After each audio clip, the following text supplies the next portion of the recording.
In a previous video, we learned all about factoring whole numbers. And now we're going to learn how factoring can help us when working with fractions. We're going to learn how to simplify fractions. Simplifying a fraction means rewriting the fraction using the smallest top and bottom numbers we can without changing the value of the fraction. To help us understand what simplifying a fraction really means, let's take a look at the simplest fraction I can think of, 1 over 2. Now, this is already as simple as it can possibly be, so let's go the other way and complicate it by dividing our rectangle here up into more parts. The amount of our rectangle that's shaded is still the same, but now the numbers for our fraction are 3 over 6. The numbers are bigger because our rectangle is now divided into more parts.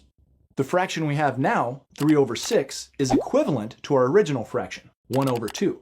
That means they have the same value. They represent the same amount. So what if someone gives you the fraction 3 over 6, like 3/6 of a candy bar? Well, we know from our picture that that means they're really giving you 1/2. But how can we show that using math and not pictures? Well, that's where factoring comes in. Let's take our complicated fraction, 3 over 6, and factor both the top and bottom numbers. Now, the bottom number 6 can be factored into 2 times 3. The top number, 3, is a prime number. Its only factors are 1 and itself.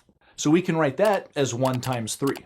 There, we've rewritten our fraction using factoring, and now it kind of looks like two fractions being multiplied together. 1 over 2 times 3 over 3. Of course, 3 over 3 is what I like to call a whole fraction, since its value is equal to 1. Now here's the interesting part. Since 3 over 3 equals 1, and multiplying by 1 has no effect on a number, we can just get rid of that 3 over 3. Basically, the 3 on the top and the 3 on the bottom cancel each other out. And once they're gone, we're left with the fraction 1 over 2. So that means that the fraction 3 over 6 simplifies to 1 over 2. Another way of thinking about it is that we're trying to find any whole fractions that are hiding in the fraction we're trying to simplify. And if we find any, we can just get rid of them, and the fraction we're left with is simpler than the one we started with. Now that we know the basics, let's learn the procedure for simplifying fractions.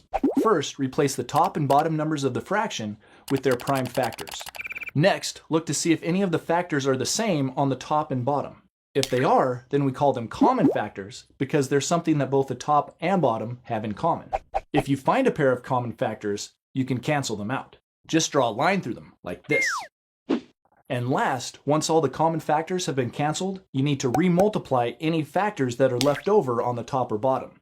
This makes sure that you end up with only one number on the top and bottom of your simplified fraction. Oh, and there's one important thing to remember. If you're ever able to cancel out all of the factors on the top or bottom of a fraction, don't be tempted to write in a 0. Put a 1 in there instead. The reason you can write in a 1 is because 1 is always a factor of any number. It's just we usually don't write it in.